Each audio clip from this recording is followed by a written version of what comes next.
concrete jungle legends of me. At the start of this year's summer, for 1 week, I went out on a trip to the state of New York. Now, usually this kind of story wouldn't be resorted to a channel like mine and would instead be more or less for vloggers or the Ace family. But little did I know that going on this trip would quite honestly be one of the most life-changing experiences I ever had. Like, honestly, I thought my brain was going, hey, buddy, you got a loose screw here.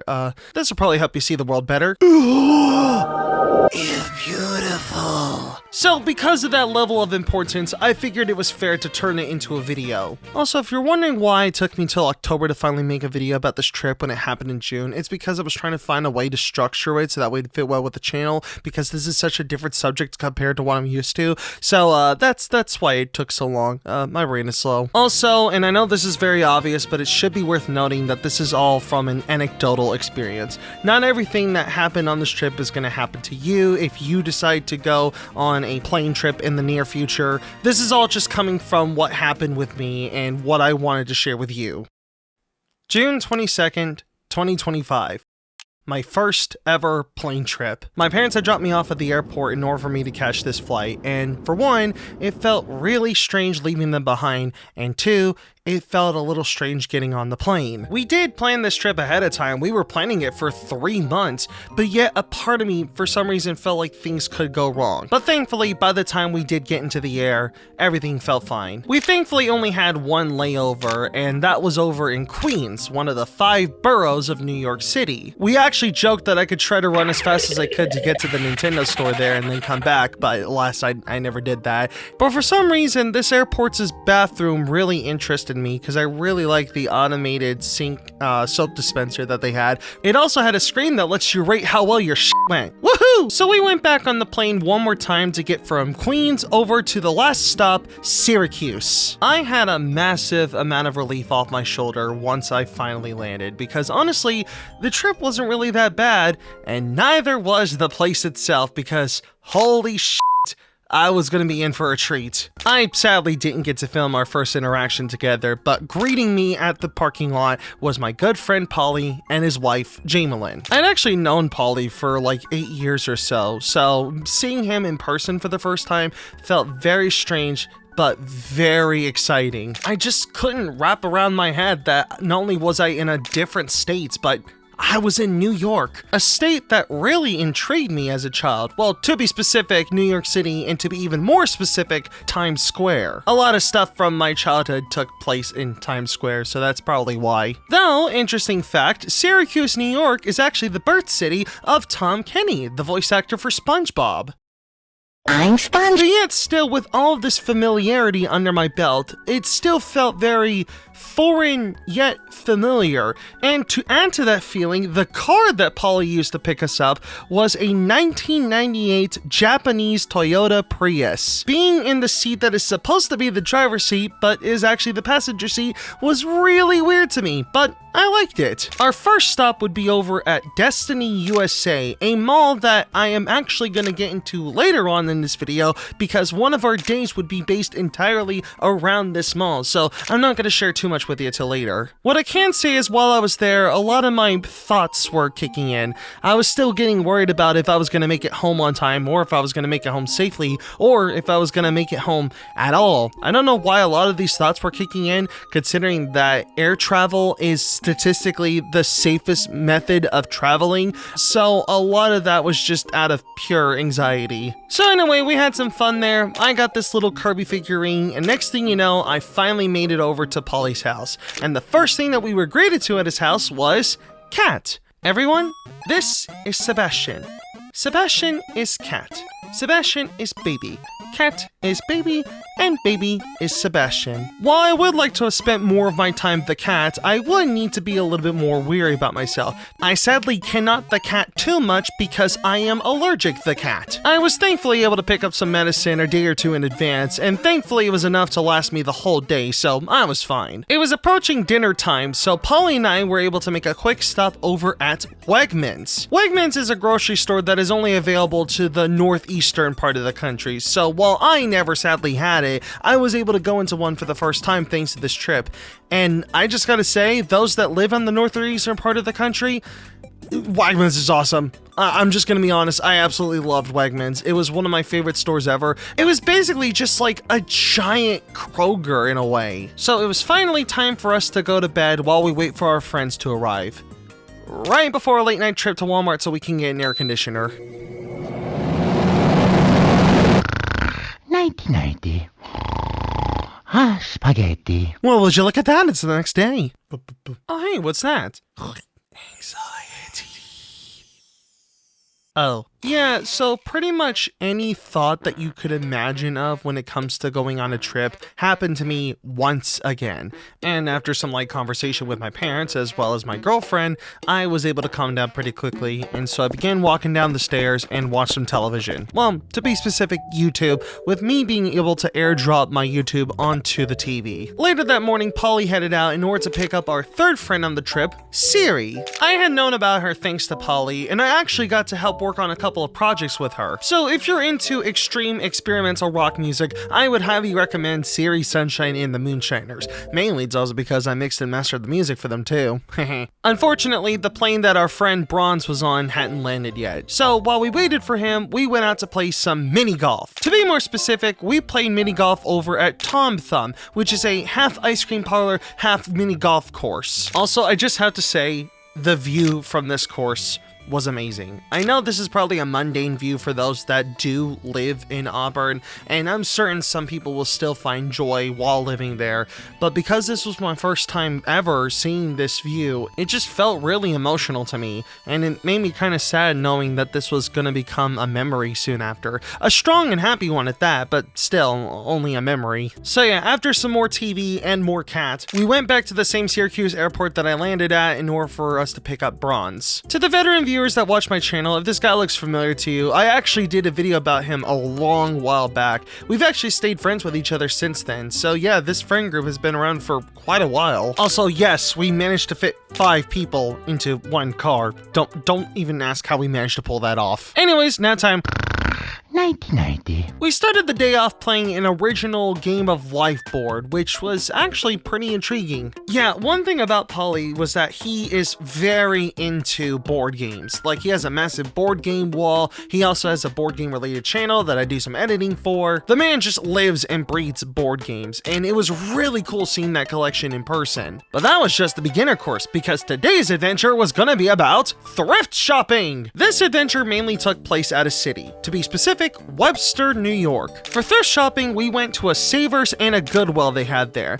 And for eating, we decided to go to the Bill Gray's that they had there. I didn't really take that many photos of the Savers while I was there. I just kind of wanted to, save this moment for me and my friends. But I did have this one photo of this shirt that I thought was cool. As for the Goodwill, I actually found a couple of things there, including a CD of Jules 0304, the one that Todd in the Shadows did a video about. I walked down to the Savers with these old Beatles White Album photos, and I walked out of the Goodwill with Austin Kleon's Steal Like an Artist. Guess you could say this purchase was a steal. Oh yeah, what about that Bill Gray's I went to? It was pretty good. The catch for this restaurant was that they claimed to have the greatest cheeseburger, and I could say from firsthand, it's pretty good. The last place we went to was a local game store called Game Craze, and while I did find some pretty decent finds there, the prices were, oh dear. I did find this Code Lyoko game while I was there. I sadly didn't pick it up, but I thought it was pretty cool. What was also really cool about this trip was something I never thought I would ever see in my life.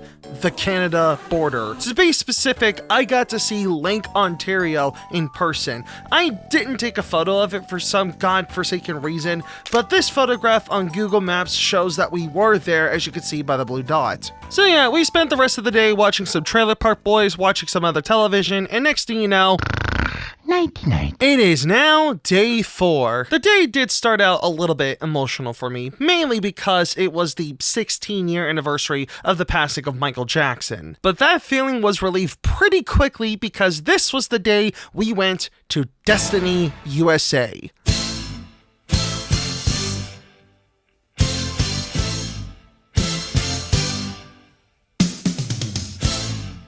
Destiny USA is the biggest mall in the state of New York. Not only that, but it's also one of the biggest malls in the entire country. The whole day was just me and my friends walking around in this mall, and I'm not gonna lie, this was one of the best days I had on this trip. A little bit of an anecdote, but I had this really strange vision of a youthful experience that I never thought I would ever have. Just me and a bunch of friends going out to a mall, hanging out, getting food, having fun, that kind of stuff. Because I didn't really have that much of a social life growing up, mainly because of the city that I lived in, it was really difficult for me to get that level of experience. But this trip proved me otherwise. It was exactly what I was hoping for. Just me and my friends getting together, hanging out in the mall, doing random shit, that kind of stuff. And I had an insane amount of fun that day. It just felt like a miracle finally happening in real time. The first major event we went to was a Dave & Buster's. I don't think I even need to explain to you what Dave & Buster's is, but if you haven't been there yet, I recommend that you go if you can. I walked out with a Minecraft plushie. Now, I already had a lot of fun at this Dave & Buster's, but the next place we went to?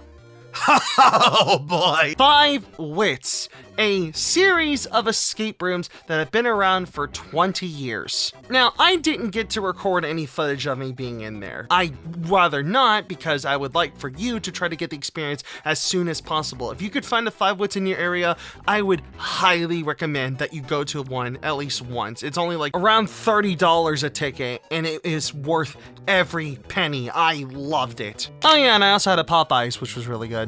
Chicken. I also got to go to a box lunch there, which just had some of the cutest merchandise that I couldn't afford. But yeah, more food, more cats, and more... Okay, I should specify that we didn't just watch Trailer Park Boys. We were also watching this anime series that was pretty new to a lot of us, but has been around for a while. The show is called Serial Experiments Lane. And if the name might sound familiar to you, then you probably already heard the theme song before. Can you guess who's holding the camera? Keep scrolling if you choose the devil. But yeah, getting to watch a show with my friends in the real world just had a very interesting feeling to me, especially when I got so used to Discord screen sharing. That method isn't bad per se. You could still have a great time watching on a Discord screen share. The goal system. Oh, God. But getting to do them in person was a whole other experience. Alright, anyway, this would end up being the last day that we would do anything major together. So we decided to end it off with a bang by going to the Strong National Museum of Play. Pretty much anything that you can label as play was in this museum. And I know that sounds very simple, but I mean it. Anything from board games to pinball to sports to dolls to video games, anything that has some form of entertainment activity you could see here. And I had a blast with it. I also got to beat the world's largest Super Mario Bros. While I was there, so that was fun. Get your ass. You haven't seen the last of me, you fucking... We also got some takeout while we were there, and we decided to go to a Mark's Pizzeria. Did you know?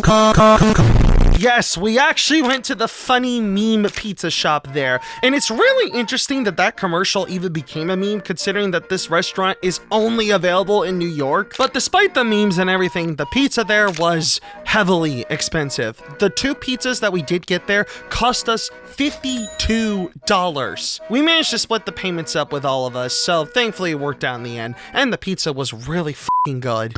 So finally, day 6 rolled around, the last full day that I got to be in New York. We spent the day mainly shopping around at Five Below, Dollar Tree, and Goodwill, mainly for props that we were wanting to use in Polly's live stream. And yeah, the live stream went off without a hitch. This is the last time I take it. Are we... Oh, we're not loaded, are we? It's the last time I take it. Oh my God. But unfortunately, this would end up being an indicator that things were coming to an end. I honestly got kind of emotional about it because I was having such a fun time. I was so worried about it coming to an end. I just felt like I really wanted to be here with my friends forever, but of course, that logically could never happen. But I honestly do believe that's what really made this trip special, was that it was a rare occurrence. It was something that we never could do on a daily basis. So the fact that we managed to make the time to do it here now was really fun. And this trip managed to break me into something that I really want to keep doing in the future. I'd like to travel to other places. I'd like to do more things like this. And it's why I'm more than grateful to do YouTube, because that makes a lot of this stuff happen in the first place. So while there may be a chance I get to see them again in the future, it looks like for now, this is gonna come to an end. The final day was just me and my friends getting ready to go on one last car trip in New York, and it was to go to the Syracuse airport. While we were on the road, I was just looking back at all of the things that we managed to do throughout those 6 days. I also preloaded my phone with some albums I wanted to listen to remember my friends by. It was tearing me in my heart knowing that this would be our last goodbye for now, and I really didn't want to go, but I knew I had to. So with that, I said goodbye to my friends, went through the airport, and I got on the plane to get home. I made it home safely. My trip was a success. This trip taught me a lot about myself and what it's like to hang out with people. I word it that way because this was like the first time in 3 years that I physically hung out with people that I knew. So being on this trip was basically a first time occurrence with everything that has to do with friendship. And with that comes 3 things. 1, you have to take matters into your own hands. I know that sounds simple, but sometimes you kind of just have to take matters into your own hands in order to get somewhere. Not everything just happens automatically, so if you really, really want something to happen, you just have to plan it out. Again, I know this sounds simple to everyone, but that was genuinely how I was. But from my experience, it's not that hard to hang out with people.